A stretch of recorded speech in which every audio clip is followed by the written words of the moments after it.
Bienvenidas y bienvenidos a la FCF que queremos, un espacio para diseñar futuros posibles. Esta es nuestra realidad, ¿qué hacemos? Sí, o sea, no negarla, no refugiarse, no hay otra cosa, no negar el uso de la tecnología. ¿Cómo hacemos para intervenir? Y esto se produce tanto a nivel tecnológico como cultural.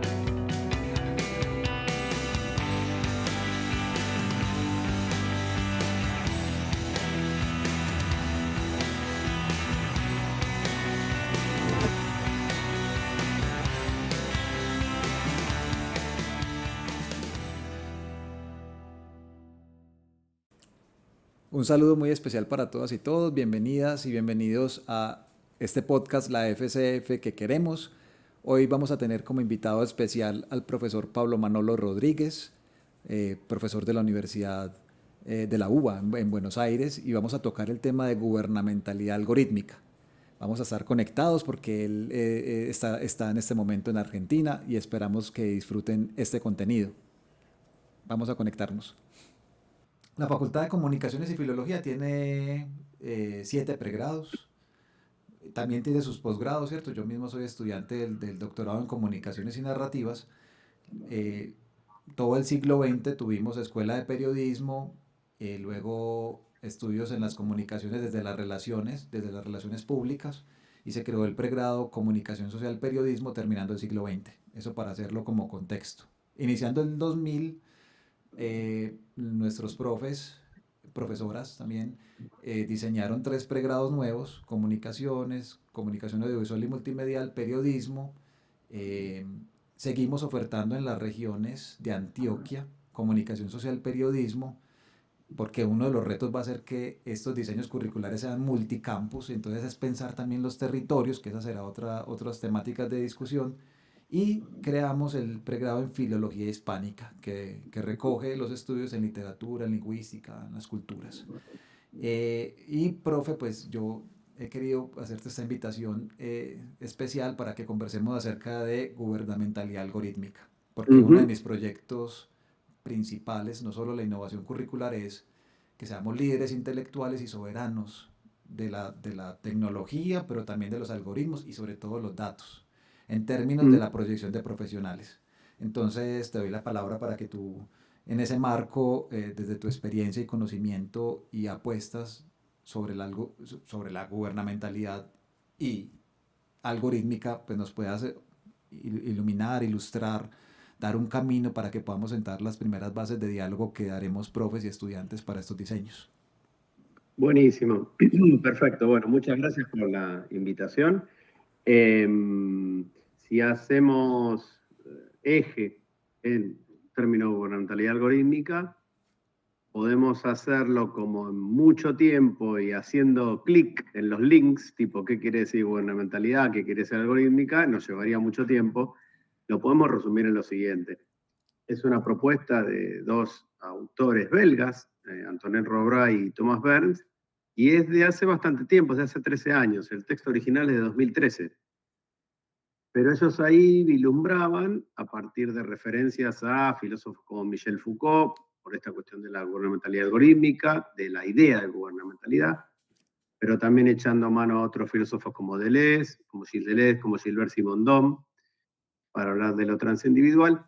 De lo que querían dar cuenta era de que había una novedad política en ese momento, y creo que hoy ya no es una novedad, sino más bien una confirmación tremenda, que es el hecho de que nuestra existencia en plataformas, redes sociales, hoy en día en la omnipresencia de la inteligencia artificial, sobre todo bajo la forma de los modelos de lenguaje grandes, ¿no? Que es lo que más se usa en la vida cotidiana de millones de personas. No quiere decir que eso sea la IA es un montón de cosas más, pero esto es lo que claramente nos referimos cuando decimos rápidamente IA. Son lejos de ser mediaciones o novedades relativas a un nuevo y poderoso conjunto de herramientas para desarrollar relaciones, para pensar, para solucionar problemas, porque la IA no soluciona muchos problemas relativos a cosas que son mecanizadas, automatizadas, formalizadas. En realidad ingresan en un campo un poco más complejo que en términos políticos se expresa como, primero, la idea de que hay una extracción de datos de las interacciones y de las actividades en general, no tiene por qué haber una interacción consciente. De todos los, digamos, de todas y todos los usuarios de plataformas, en sus diversas plataformas digitales, en sus diversas formas, y que esa extracción no es simplemente una extracción de datos así para saber cosas, sino que tiene que ver con la posibilidad de intervenir sobre conductas, de predecir conductas, predecir comportamientos, predecir trayectorias en las redes sociales, en las búsquedas que uno hace en Internet, en cualquier interacción digital. Por lo tanto, el problema es que eso plantea desde el punto de vista del problema de la subjetividad. El tema es si esa elección que hacemos en redes sociales o en nuestras interacciones digitales son elecciones que realmente hacemos o de alguna manera ya vienen como predeterminadas o prefijadas y nosotros adherimos a lo que está prefijado.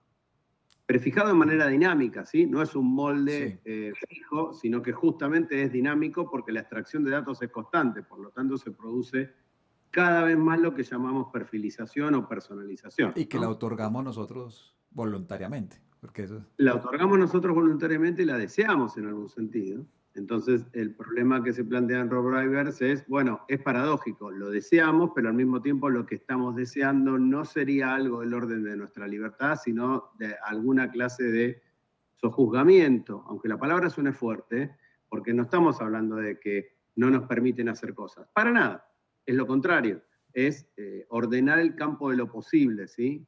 Predecir conductas quiere decir anticipar el futuro y de alguna manera señalar una trayectoria ya prevista y nosotros adherimos o no a esa trayectoria, ¿sí? El proceso de perfilización es un proceso de comunicación entre los perfiles que se construyen a partir de los cálculos algorítmicos sobre nuestras interacciones, que son producto de la mayor cantidad de datos que hay, cada vez más de cada uno, cada vez más de todo el mundo relacionado con cada uno. Y el hecho de que nosotros también editamos nuestros perfiles, ¿sí? Nosotros tenemos una propia marca subjetiva que queremos dejar en redes sociales, ¿sí? Cuando las usamos tratando de dar cuenta de alguna clase de identidad que queremos que esté construida allí. Entonces, es un proceso de comunicación, por lo cual pensarlo como un simple proceso de dominación y de ideología, bueno, es reduccionista, y lo que plantean Ron Lorenz es muy por el contrario. Lo que hay que pensar es por qué esto es dinámico, es flexible, con una estadística que funciona en tiempo real, que nos ofrece realmente beneficios, servicios, nos ahorran trabajo, por supuesto que hacen todo eso, pero ¿a qué precio? Se pregunta. ¿A qué precio si no hay una verdadera elección? Esto sería un poquitito dicho fuertemente, no hay una verdadera elección en las cosas que hacemos en nuestras interacciones digitales, sino que estamos dentro de un proceso tecnopolítico de construcción de opciones políticas, por ejemplo.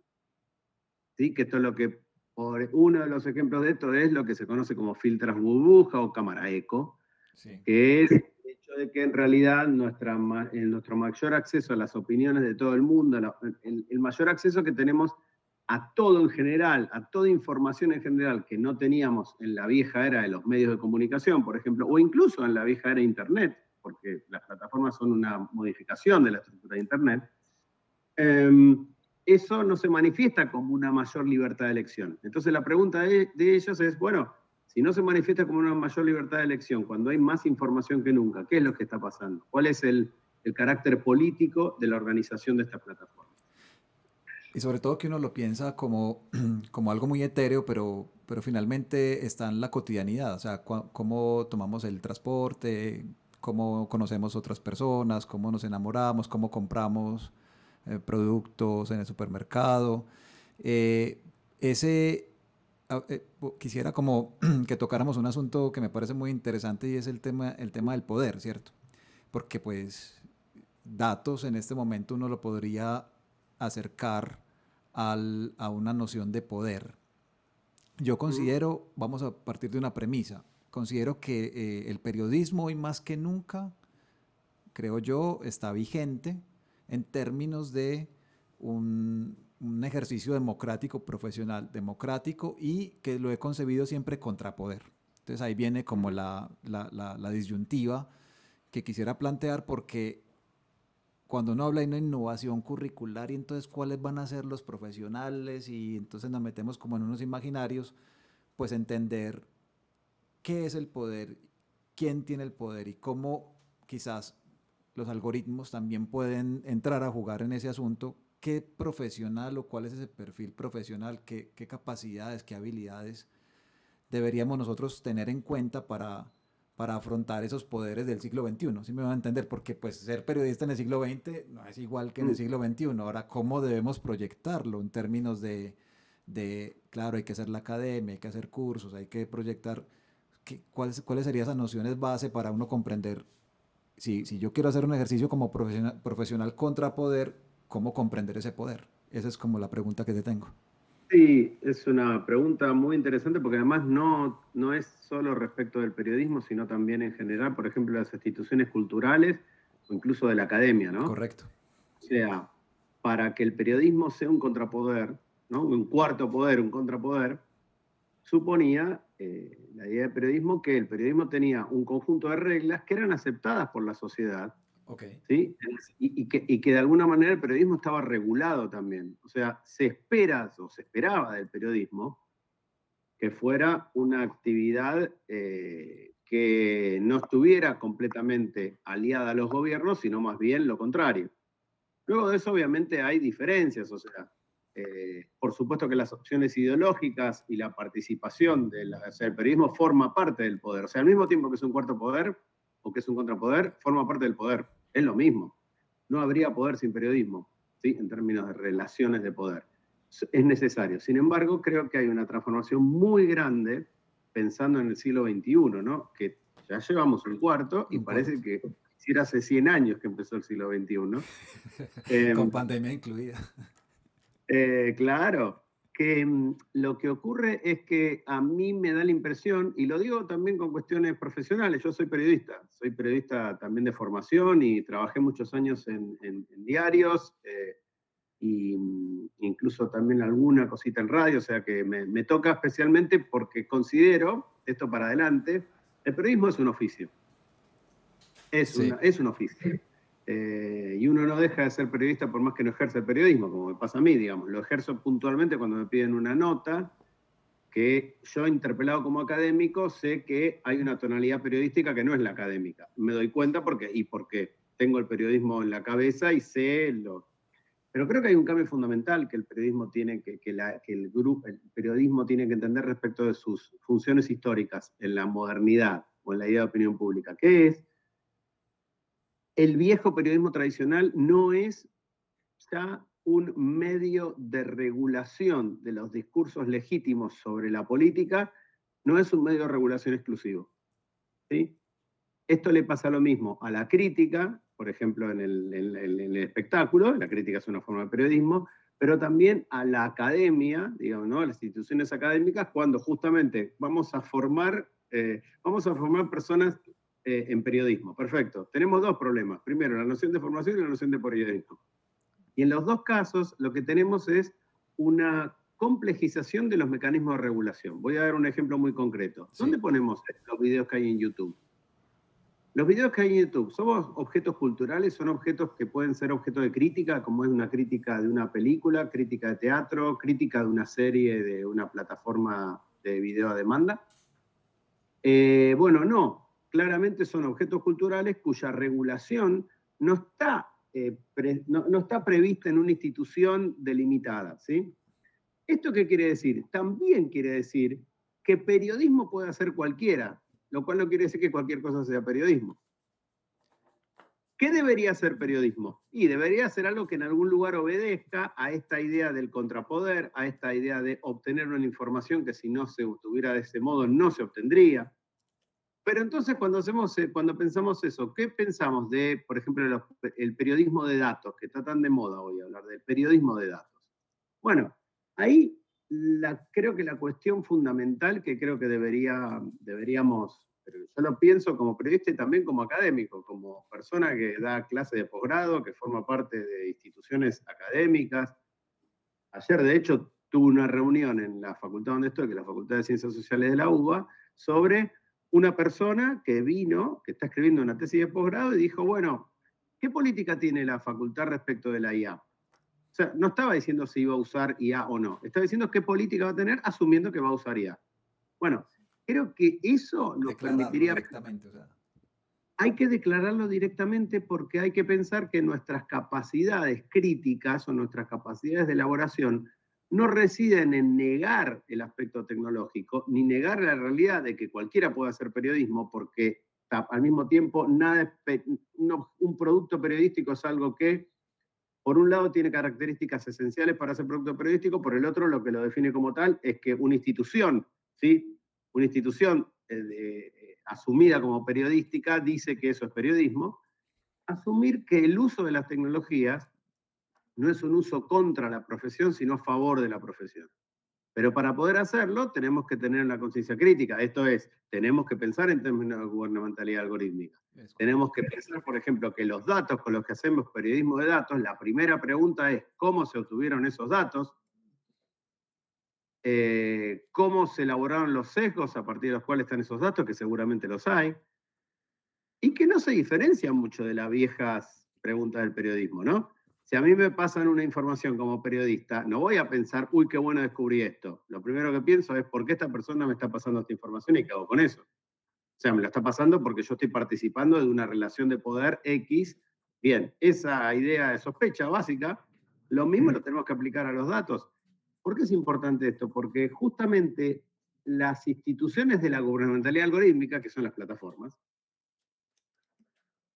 tienen un discurso, y eso es muy pregnante en las instituciones y también en las profesiones, de que traen una solución a un problema. Okay. Y en realidad, en la misma medida que traen una solución a un problema, crean otro. El principal de los cuales es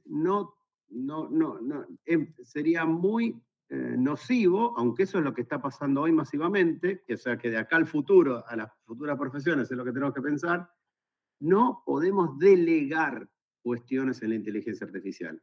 Lo que podemos hacer es trabajar con ella en términos de herramienta, pero no podemos delegar, ¿sí?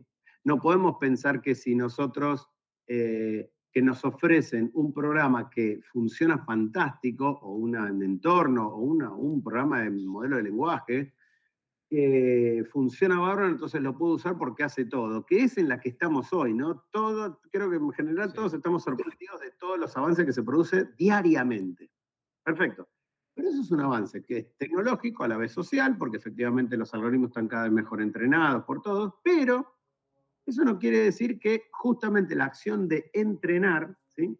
Entrenar a los algoritmos, es una acción eficiente y consciente de producción de la IA como una herramienta. No la estoy entrenando para que me dé la solución al problema, sino que me estoy entrenando a la IA para que me permita pensar mejor lo que quiero pensar, pero lo que quiero pensar lo estoy pensando yo. Lo que quiero investigar lo estoy investigando yo. No le estoy derivando la investigación a la IA. ¿Sí? Entonces, frente a los dilemas, ¿no? Uso o no uso de la inteligencia artificial es un dilema que ya pasó, ya se usa. Sí, ese tema lo Perfecto. tocamos hace como 2 o 3 años cuando empezamos el doctorado, que las preguntas Claro. en ese momento eran distintas a las que tenemos hoy. Las preguntas de hoy es cómo entrenar bien.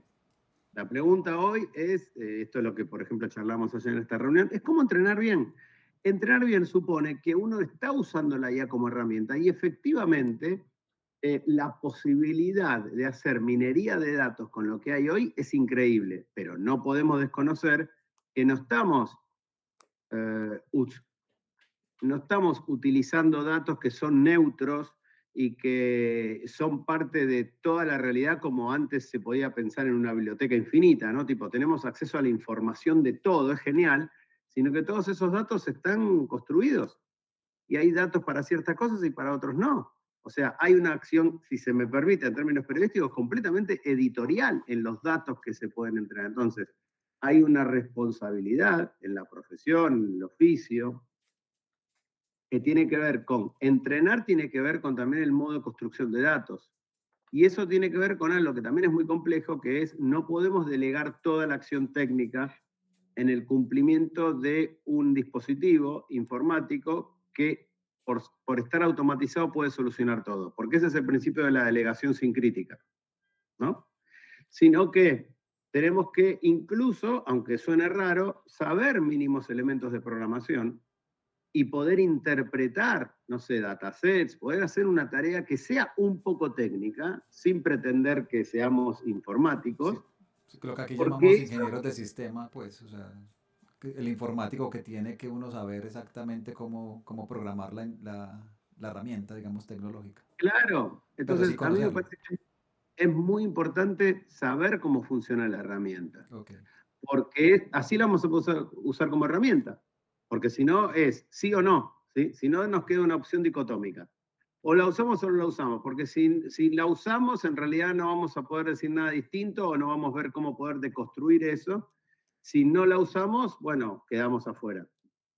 Entonces, para mí la única alternativa es ir hacia un uso crítico de la IA. Y creo que eso tiene dos dimensiones. La primera dimensión es justamente para mí formarse en un marco teórico crítico respecto de la existencia de las plataformas, porque hasta ahora no dijimos algo que es muy fundamental y que vos lo planteaste hace un rato, es esto está funcionando, esto lo manejan 4 o 5 corporaciones, cuyos dueños son las personas más ricas del mundo y tienen, no sé, la riqueza del 70% de la humanidad y son 5. Entonces, eso solo debería alcanzar para decir, y no es que deben estar promoviendo algo justo. Si a eso le sumamos que, y esto es un dato realmente importante de lo que estamos viviendo hoy en 2026, que estas corporaciones están enunciando explícitamente que su pretensión es gobernar a través de la tecnología, gracias al control de las mentes, lo dicen sin ninguna, digo, hay que fijarse en manifiesto Palantir de hace 2 meses, las correcto. declaraciones de Elon Musk, o sea, todo conduce a eso. Entonces, bueno, estamos ante un asunto extremadamente peligroso, ¿sí?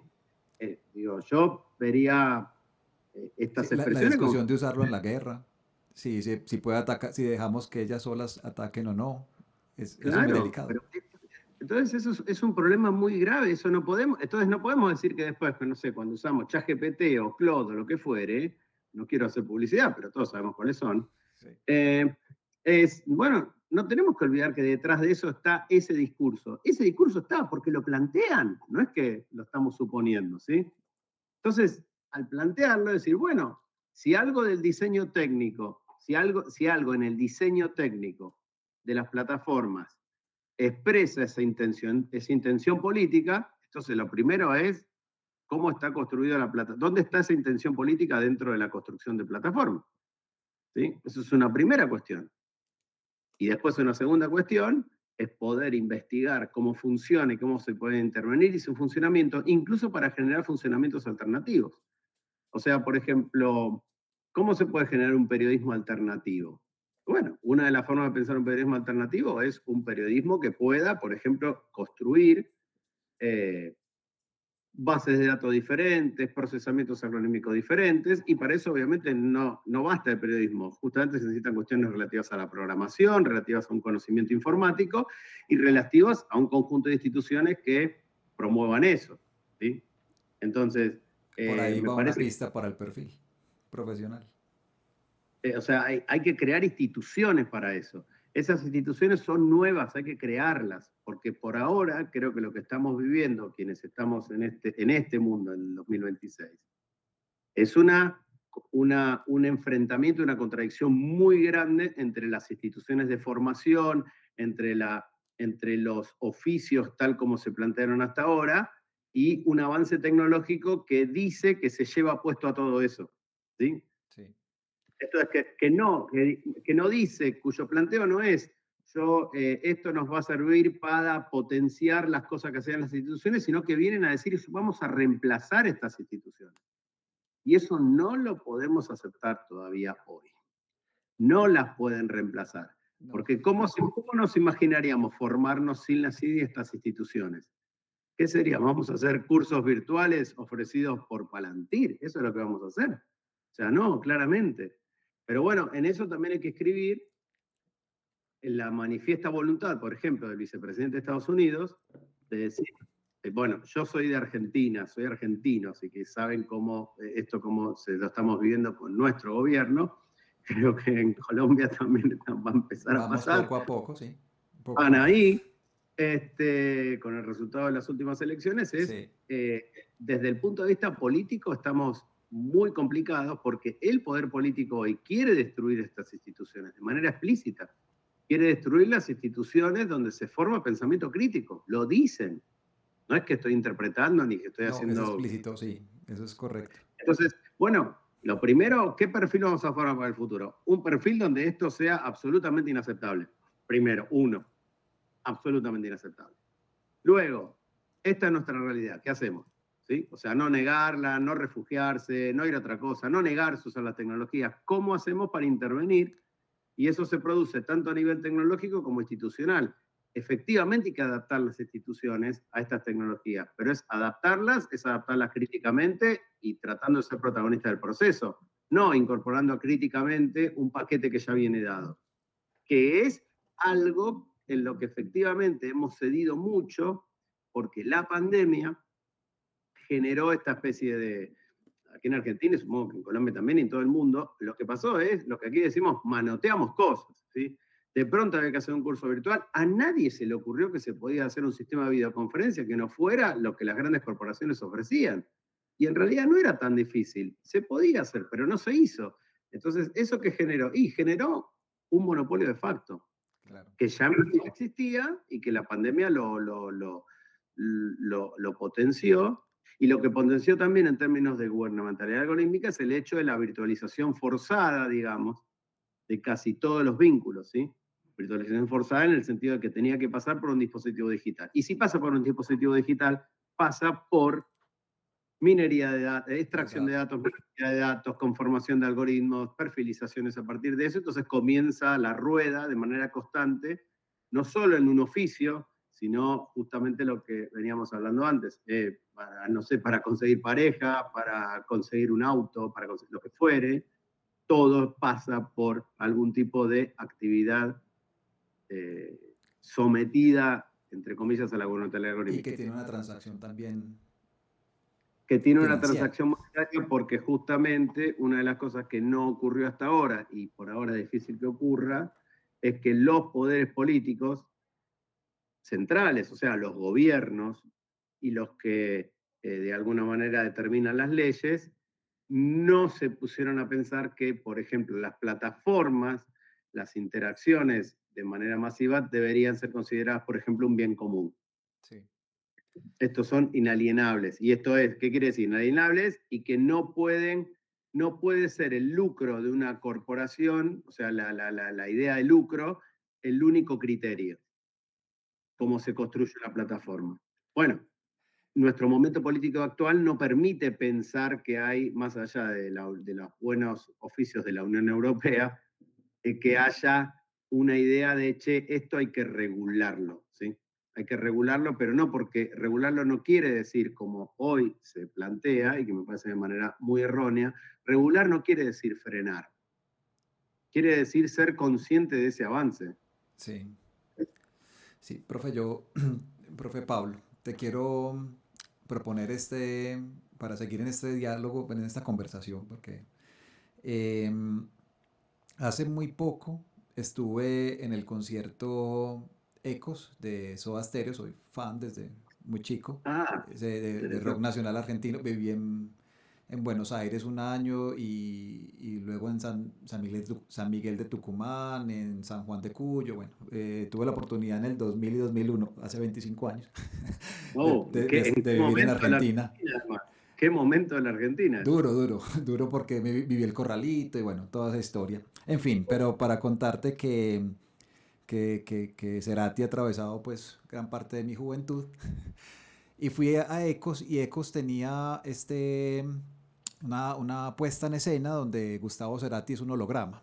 Uh-huh. Yo debo ser sincero, me costó muchísimo hacer, voy a decirlo así, el pacto ficcional, porque te quiero plantear el asunto del constructo de realidad, la construcción de realidad, sí a través de la imagen, porque nuestra facultad tiene un pregrado que es comunicación audiovisual y multimedial y creamos imágenes, es decir, realidades, así como también lo hacemos en el periodismo, y en las comunicaciones, pero especialmente esta experiencia me permite como plantearte este diálogo en términos de me sentí como hace más de un siglo, quizás las personas que con los hermanos Lumière vieron la entrada del tren. O sea, yo me sentí como, bueno, parece que mi mente, mi ser, logra hacer el pacto ficcional con el video, pues, por esta historia del cine y la televisión, etcétera. Pero cuando yo lo vi ahí, yo no lograba como compenetrarme en la puesta en escena. Entonces, pensando en esos diseños de programas de formación, inclusive mi propio doctorado lo tuve que diseñar así porque trabajo la narrativa interactiva digital en realidades mixtas. Entonces, uno pensando en la obsolescencia programada, en el desarrollo continuo de tecnologías, que los que estamos en las comunicaciones, pues lo hemos vivido siempre, va cambiando la tecnología, entonces, como reaccionamos, bueno, ya llegó esto, ¿qué hacemos? Ya llegó esto, ¿qué hacemos? Uno cómo hacer en ese constructo de realidad, es decir, de relatos, porque finalmente estamos construyendo relatos a partir de narrativas audiovisuales, narrativas transmedia, narrativas interactivas digitales, etcétera, eh, que también son parte de un monopolio esos desarrollos tecnológicos, pero que nos están impactando porque pues finalmente eso es lo que vemos. Lo que creemos es que van a venir unas imágenes inmersivas, eso es lo que yo estoy proponiendo por lo menos desde mis estudios de doctorado, desde una mirada crítica. Eh, ¿cómo afrontarlo en términos de diseño? Es decir, bueno, digamos nosotros hacia dónde, o sea, podamos predecir un poco hacia dónde queremos ir, cuáles deben ser esos profesionales y cómo, ahí sí vamos a tocar Simondón y otros asuntos de cómo nos relacionamos con la técnica y la tecnología. En términos de, bueno, es una herramienta, ya lo hemos hablado un poco hoy, pero cómo proyectarla, porque si no hacemos curso de un software específico, curso para manejar una cámara específica, y cuando nos cambian la cámara o cuando tengamos todas esas gafas, por ejemplo la que tienes puestas o esta, y entonces la información ya la podamos ver aquí, cómo crear esas realidades, ¿cierto? Porque ese constructo de realidad mediado con la tecnología en un escenario donde está donde mi yo, esa subjetividad, no es que yo soy un yo digital y un yo acá, sino que es una proyección. Yo no sé si espejo, ahí sí tú me corregirás y me orientarás en ese sentido, pero sí, pero es existente. O sea, va haciendo en la medida que el escenario y la plataforma también me da condiciones de posibilidad. Y es ahí donde creamos relatos periodistas, comunicadores audiovisuales, que van a trabajar de aquí. Yo estoy pensando en 2050, pero pues es que va muy rápido, va muy rápido. O sea, No, cómo, es cómo una remera. afrontar, cómo afrontar esos relacionamientos con la tecnología y la técnica en términos de formación profesional, que yo sé que lo estamos viviendo desde el siglo XX. Por lo menos desde ahí hemos empezado como la conversación, para que podamos seguir dialogando. ¿Cómo lo ves? ¿Cómo te lo imaginas? ¿Qué avisoras? Pero te voy a hacer una repregunta. ¿Vos Sí, te sentiste incómodo con el no? ¿Cómo te sentiste con el hecho de darte cuenta que no podías entrar en el pacto ficcional que te proponía el concierto? inicialmente en cuanto a la emoción, sentí tristeza. O sea, yo sentí como eh, un vacío. Voy a decir, esto me Mm, está saliendo aquí en esta conversación. O sea, sentí como esas emociones que me genera la música eh, cuando pensaba que ya no existe. Yo dije, entonces fue existencial el asunto. O sea, es decir, yo dije, pero ya está muerto. Pero yo, ¿por qué no digo eso cuando veo un video? O sea, ¿por qué no logro la sensación del 3D que da el holograma? Y bueno, claro. todas las luces y la puesta en escena, yo dije, es como si le estuviera haciendo un velorio, llamamos aquí en Colombia, pues cuando ya Sí, se muere la sí. persona, como si lo estuviera volviendo a despedir. Eso es más o menos lo que me pasó. Eso fue algo muy emocional. Pero luego en términos discursivos, siempre estaba ahí presente como, pero ya no está, pero ya no está. Y yo, pero ¿por qué yo no digo eso cuando entro a un celular? O cuando entro a un computador, o cuando nos estamos viendo nosotros dos aquí, y pues yo hago un pacto ficcional y digo que tú existes y que me estás hablando. Más o menos es como así. Sí, pero es interesante porque nos puede llevar a cosas muy, a cosas demasiado filosóficas como para... Pero a mí me parece que hay algo del pacto el pacto ficcional al cual vos no entraste creo que tiene que ver con que un concierto es un acto de presencia. Nosotros en este pacto ficcional en el que estamos hablando, sabemos que los dos de alguna manera estamos presentes porque estamos hablando y la ficción, que en definitiva es que estoy hablando con vos, es una ficción sostenida en años y años de pantallas, o sea, todo el siglo XX fue el siglo de las pantallas, con lo cual, si nosotros hemos tenido televisión y cine, es bastante posible creer esto. Si el concierto hubiera sido un video en una pantalla gigante y todo el mundo ahí, también pasa.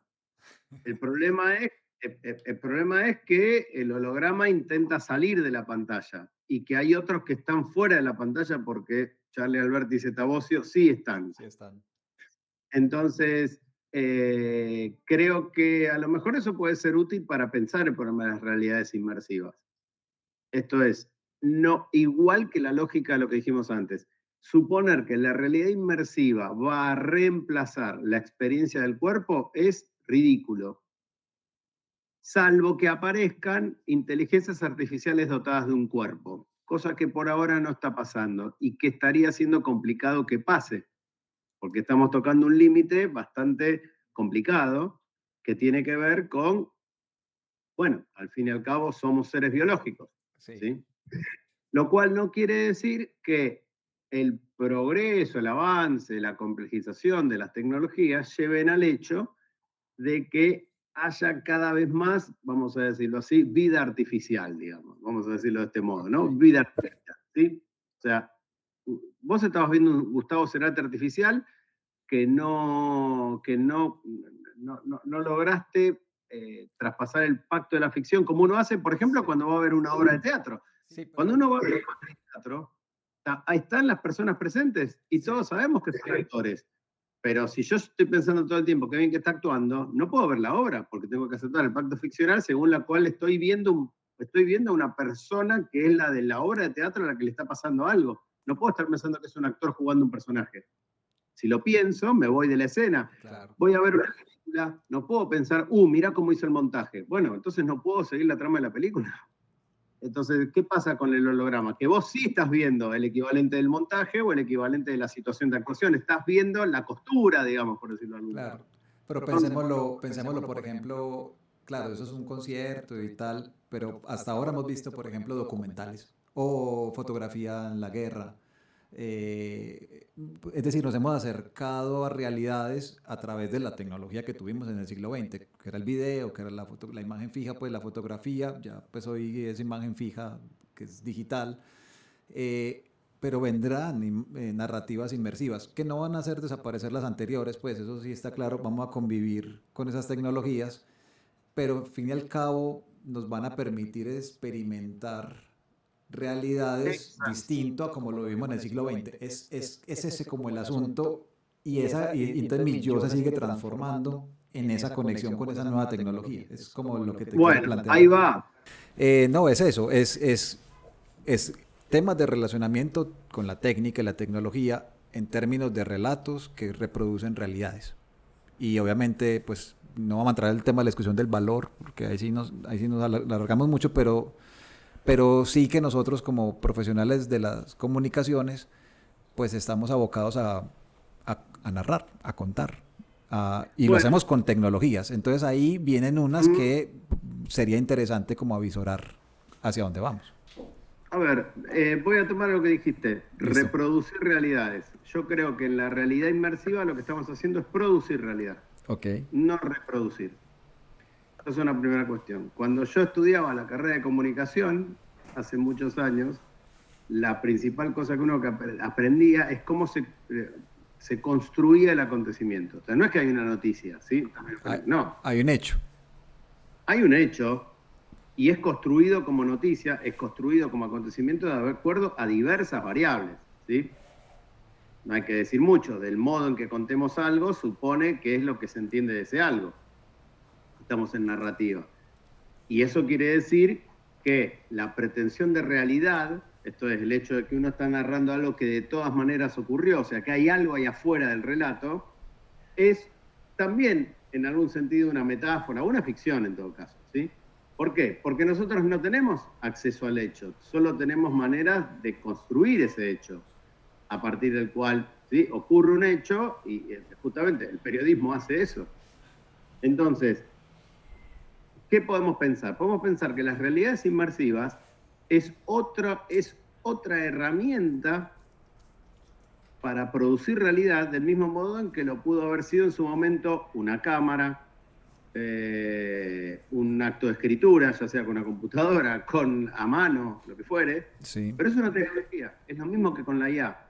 La realidad inmersiva es una tecnología a partir de la cual nosotros tenemos otro modo de construir la realidad y nosotros tenemos que poder pensar eso como modo de construir realidad y no pensar es una manera de reemplazar a la realidad o de alejarse de ella, ¿sí? Sí. Porque eso mismo se podría decir de casi cualquier forma narrativa, que alega una suerte de objetividad, ¿no? Porque si yo digo estoy escribiendo una novela, está bien, pero en el caso del periodismo, en el caso de justamente lo que estamos narrando es algo que juega el juego de la realidad, no está jugando el juego de la ficción. A veces es muy útil pensar, por ejemplo, lo que ocurrió hace ya tanto tiempo con el famoso nuevo periodismo, ¿no?, en la década del 60, que justamente el escándalo que generó fue que de alguna manera construía una forma ficcional sobre algo que no era ficcional. Entonces en un momento se confundía qué era la ficción y qué no era ficción. Gran discusión del siglo XX, sí. Esa fue. No importa, fijémonos en el efecto. ¿Cuál es el efecto de eso? ¿Cuál es el efecto de la sangre fría de Truman Capote? Sí, lo llamaron aquí periodismo literario también. Claro, bueno, y ustedes lo saben muy bien porque hay un tal Gabriel García Márquez que estaba en esa, ¿no? O sea, que, digo, hubo una cosa que se llamaba boom latinoamericano, ¿sí? Entonces, yo creo que la realidad inmersiva la podemos pensar de ese mismo. Yo creo que si pensamos la realidad inmersiva del mismo modo que la vieja idea de periodismo de ficción, que es periodismo y ficción al mismo tiempo, creo que nos liberamos en todo caso de pensar que hay un peligro en usar la realidad inmersiva o que es una forma de falseamiento. Más bien es lo mismo que con la IA. Si uno lo puede asumir la complejidad de la herramienta, puede salirse de la idea de lo voy a delegar porque total lo hace todo, o no voy a delegar nada porque lo hace todo. No, la verdad que no lo hace todo. Ni la realidad inmersiva ni la IA van a poder hacer todo, pero para eso tiene que haber primero una decisión ética, política, de decir voy a usarla como instrumento. Entonces puede haber una nueva forma de generar realidad a partir de la realidad inmersiva. Por supuesto. Profe, yo no quiero abusar como de tu confianza y agradecerte pues porque la entrevista no pretende ser pues muy larga. O vamos a ver, no es entrevista, quiero entenderlo más como una conversación y unas posibilidades como de poder dialogar sobre el asunto. Yo quisiera, profe, ya como para ir cerrando, en términos de, quisiera como cerrar en términos de liderazgos. Ahorita lo hablamos acerca cuando hablamos de poder, pero en el imaginario que tenemos de facultad, nos gustaría como poder tener una voz que sea líder, no solo intelectual, sino también de transformación social, que tiene unas responsabilidades pues, éticas y políticas en términos de comprensión de la sociedad. ¿Cómo avisorar o cómo proyectar esas instituciones que son, pues por lo menos la universidad nuestra tiene 230 y pico de años, un poco más, o instituciones que traen un recorrido de un modelo, un paradigma, que es lo que hemos nombrado modernidad, porque desde mi perspectiva creo que no hemos salido todavía allí. ¿Desde dónde pararnos o posicionarnos en términos de comprensión del mundo, es decir, de paradigma, para afrontar estos nuevos años y quizás el resto de siglo, pensando en las realidades de Latinoamérica, ¿cierto? Porque que son distintas a como nos la proyectan desde otros desde otras sociedades que han tenido otras experiencias, para no decir que son mejores o peores, porque no lo considero así, son otras experiencias. Como latinoamericanos, conociendo lo que significó esta expansión de las ciudades, el territorio como lo vivimos, como lo concebimos, desde cuál paradigma, según tu visión, deberíamos posicionarnos para entrar en ese diálogo con la sociedad desde una facultad como comunicaciones y filología, porque aquí también trabajamos pues temas de literatura, lingüística, como siguiendo pues en la temática de la gubernamentalidad algorítmica, ¿cierto? O sea, es decir, yo sé que está el paradigma informacional, pero hay otro montón de paradigmas que están corriendo a la par. Tú como avisoras que deberíamos nosotros posicionarnos en términos, ahí sí, vamos a decirlo así, como quisiera como que nos mojáramos en ese sentido de, venga, ¿cómo le hablamos a la sociedad de qué viene a ese futuro en términos paradigmáticos de comprender la sociedad? Sabiendo lo que nos convoca en esta reunión, que tiene que ver con soberanía de los datos, soberanía de la tecnología, pues qué significa comprender cómo funciona la tecnología, pero también que construimos realidad, ¿cierto? Como también lo has expresado. ¿Cómo hablarle a esa sociedad para ser líderes también y tomar una voz en ese sentido, como también le pasó al periodismo en el siglo XX, pero que la podamos otra vez tomar en este siglo XXI? Otra vez no, pues, o tomarla. ¿Lo has pensado? ¿Cómo lo avisoras? Sí, yo lo que veo, en los 90 se hablaba de globalización, después se habló de glocalización, ¿no? Que lo global no era sin lo local, y formaba parte de un relato que tenía que ver con poner en crisis la idea de modernización, que era una idea que establecía una asimetría muy grande entre realmente los países al norte o al sur del Ecuador. Sé que estoy diciendo esto y en Colombia es como que el Ecuador está ahí, pero digamos, para quienes estamos justitos. Está bien abajo del Ecuador, está clara la diferencia. Pero me parece que hoy estamos en una dimensión diferente porque esos paradigmas interpretativos aún están presentes y sin embargo los tenemos que rechazar. ¿Por qué? Porque la modernización, luego globalización, luego glocalización, nos llevó siempre al hecho de cuál es el mejor modo de incorporar lo que viene de afuera, haciendo lugar a las particularidades. Bueno, el problema de eso es que asume de entrada la simetría, digamos. La asume, está bien, porque hay que asumirla, ¿sí? No es que las empresas de IA son colombianas, ecuatorianas o paraguayas, sino que son de Estados Unidos, ¿sí? Con lo cual es ridículo negar eso. El problema es cómo nos paramos respecto de eso. O sea, nosotros adherimos mentalmente, nosotros intelectualmente, posicionalmente en América Latina a la tesis de una modernización, ¿o no? Bueno, la verdad que uno convendría que no. ¿Sí? No convendría que no, porque... Es que si uno habla de desarrollo de futuros y de tecnología, entonces se imagina que todo es, claro, cae en las mismas palabras, progreso, desarrollo tecnológico y quizás, no sé. Y que el desarrollo tecnológico es imitar el desarrollo tecnológico de otras latitudes. Eso. Esto es, por ejemplo, que si queremos desarrollar, no sé, una inteligencia artificial latinoamericana, tiene que tener el mismo proceso que la inteligencia artificial como se desarrolló. Es el tema, justo. O sea, eso seguro que no. Hay un autor que se llama Yu Hui que plantea una idea que a mí yo la juzgo muy interesante, difícil de aplicar, pero creo que como estamos pensando en perspectiva, ¿no? En qué es lo que imaginamos, por ahí es una imagen fuerza que puede servir. Es la idea de la tecnodiversidad. ¿Sí? Él plantea en un libro que se llama Fragmentar el futuro, y en otros también, ¿no? Es un concepto que obviamente él usó en varias publicaciones. Tenemos que pensar tenemos que pensar al problema tecnológico en los mismos términos que la biodiversidad. Y digo esto justamente en Colombia, que es uno de los países que justamente más siente, vive y piensa el problema de la biodiversidad. La tecnodiversidad no hay un desarrollo tecnológico, hay muchos desarrollos tecnológicos conviviendo, y que si lo ponemos en una línea pasado, presente, futuro, conviven cosas muy futuristas con cosas de un pasado pero pretérito. Esto es lo que ocurre hoy.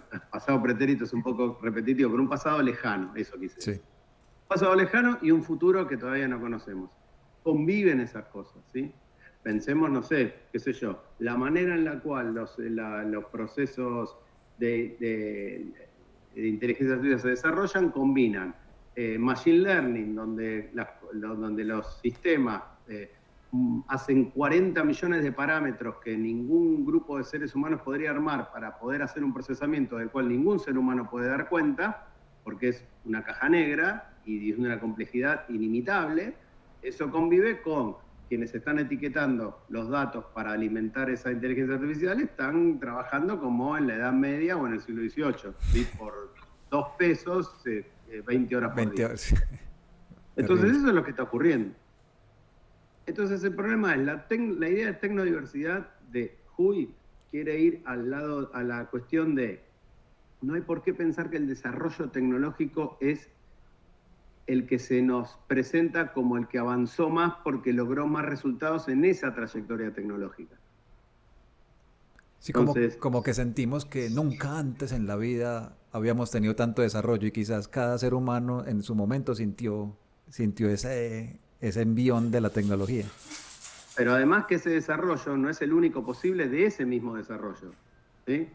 O sea, pensar que, por ejemplo, en el caso de la IA, pensar que la inteligencia artificial solo es redes neuronales convolucionales o algoritmos de fuerza bruta, o sea, todo lo que básicamente usan las plataformas, bueno, es una manera limitada de pensar cómo puede ser una llamada inteligencia artificial, ¿sí? Bueno, la idea de Huy es que diversas culturas tienen diversas tecnologías. La tecnología, si bien a lo largo de la historia fue en la mayor parte de los casos, un proceso de dominación de una cultura sobre otra, básicamente la cultura europea sobre los demás. Y ahora podemos decir un subproducto, qué sé yo, la cultura más propia de Estados Unidos hacia los demás. ¿Por qué? Simplemente porque infiltran con su desarrollo tecnológico, que es local, es completamente local. Es una de las cosas que dice, bueno, porque viene la inteligencia artificial. Bueno, pero es Silicon Valley, no es más que eso, ¿eh? O sea, es en una región específica de un país grandote. Y realmente ocurre así. Entonces, creo que sería beneficioso para nosotros pensar que la inteligencia artificial no es la tecnología que llegó a quedarse porque transforma todo, sino que es una tecnología desarrollada en una región por parte de un tipo de seres humanos bastante particulares que lograron de manera exitosa transferir ese sistema tecnológico al modo en que muchas personas en el mundo, en diversas regiones, se pueden relacionar. Entonces, decir, bueno, ¿qué pasa si nosotros organizamos desarrollos tecnológicos locales, situados? Que obviamente lo primero que quien está escuchando esto que está diciendo, sí, dale, ¿cómo vas a hacer un centro de datos como el que tiene Amazon no sé en dónde? No, por supuesto, sabiendo eso, pero ¿quién dijo que la única forma de hacer eso es hacer un centro de datos igual que el de Amazon? ¿Por qué hay que imitar eso? ¿Sí?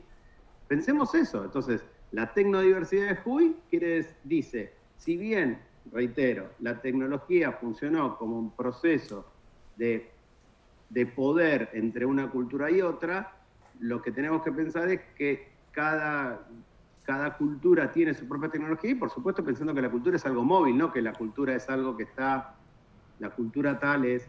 Entonces en ese sentido hay que escalar el pensamiento y decir, no es que es una cultura particular de una región, sino que cada región pueden reconocer su unidad cultural.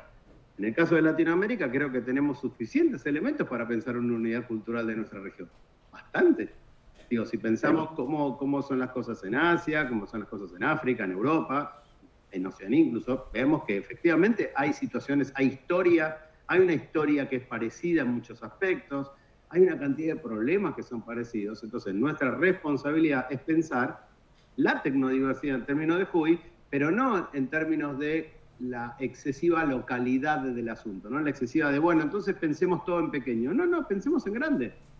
Pensemos en grande y pensemos en que podemos hacer desarrollos tecnológicos grandes con una particularidad que no es la de cada región chiquita, sino de pensar los problemas comunes regionales, lo cual obviamente el link, digamos, la interfaz, para decirlo técnicamente eso, sí, es la política. O sea, es la política la que tiene que pensar ese problema. Pero me parece que lo que creo que es fundamental es no pensar que la tecnología es algo que tenemos que importar y que adaptar, sino que es posible pensar un desarrollo de la tecnología en relación con un desarrollo cultural, aunque suene utópico, aunque suene imposible. ¿Por qué en parte? En parte suena imposible porque ya estamos muy acostumbrados al relato de que la tecnología la incorporamos de afuera. Sí. Estamos acostumbrados, pero imaginamos que podría ser de otro modo. Y la verdad, si es de otro modo o no podemos ni siquiera entrar en ese dilema si no lo imaginamos. O sea, si no lo tenemos como perspectiva, tampoco ese dilema ni siquiera se va a plantear, digamos. O sea, es que lo utópico haría parte como, y quizás Sí. cosas que creemos que son absurdas, pero que es como un inicio, un camino para uno decir, bueno, y si el futuro lo diseñamos nosotros y nosotros decidimos, entonces podemos crear también tecnologías, voy a decir, universales, pero con pinzas, pero que sí trasciendan otras culturas o por lo menos nuestros territorios que tienen unas formas de vida y una cotidianidad que nos acerca, ¿cierto? Ujú. En las formas como vivimos. Profe, yo te agradezco muchísimo. Sé que allí en Argentina creo que ya son las 3 pasadas o 2.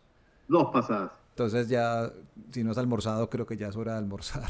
No, todavía estoy con el mate, hablando Con de el mate. localidades, todavía estoy estirando el mate de la mañana. Muy bien, muy bien. Te agradezco muchísimo. Para mí es una alegría inmensa poder compartir contigo y haber tenido este espacio de conversación. Te estaré contando cómo nos va en la campaña. Nosotros estamos directamente planteando desde las perspectivas como nos lo has propuesto, que nosotros podemos diseñar el futuro, podemos pensarlo, podemos crearlo. Sabemos que nos tenemos que unir, que hay que aunar esfuerzos, pero también hay unos saberes que están en el territorio y que debemos entrar en esos diálogos, Totalmente. y que nuestras carreras están atravesadas por por lo técnico, lo tecnológico, y para poder construir realidades, hechos, acontecimientos, comprender también es importante ahí ese verbo en términos de lo que viene a futuro, ¿cierto? Los nuevos retos que tendremos también con las transformaciones políticas que estamos viviendo en Latinoamérica, por no llamarlo de otras maneras, pero sí tenemos pues también unos retos fuertes para comprender cómo nos vamos a relacionar con el Estado y con el gobierno, digámoslo así, que viene, que es similar al que está viviendo Argentina. Entonces, bueno, te agradezco mucho este espacio. A Fernando darle el saludo porque pues no se pudo conectar, pero que esperamos podamos encontrarnos en un nuevo capítulo donde ya toquemos temas ya más a profundidad, porque pues sabemos que muchas nociones no nos da para entrar en este momentito tan cortito. Entonces te quiero agradecer mucho. Y ya, hasta la próxima. Muchas gracias a ti, a ustedes y nada, seguimos en contacto. Estamos en la misma senda, en la misma pista. Claro que sí, profe. Hasta la próxima. Nos Hasta vemos. luego. Chao, chao. Sí,